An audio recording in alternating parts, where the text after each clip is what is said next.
మా ఊరు మీదుగా ఒక లాస్ట్ బస్ వెళ్తుంది.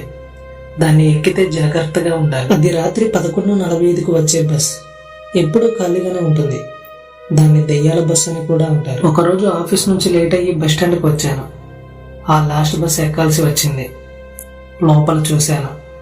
డ్రైవర్, కండక్టర్ ఇంకా ఒక 2 ప్యాసింజర్లు మాత్రమే ఉన్నారు. బస్సులో ఉన్న వాళ్ళంతా తల కిందకి పెట్టుకుని ఉన్నారు. ఎవ్వరూ మాట్లాడట్లేదు. నేను ఒక ఆమెను ఇలా అడిగాను, మీరు ఎక్కడికి వెళ్తున్నారని.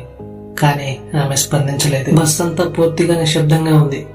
కండక్టర్ టికెట్ అడగడానికి వచ్చాడు. నేను టికెట్ తీసుకున్నాను. అతని వేళ్లు నా చేతిని తాకాయి.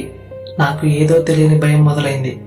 అతను నెమ్మదిగా అన్నాడు, ఇది నీ స్టాప్ కాదు అని. నాలో ఇంకా భయం మొదలైంది.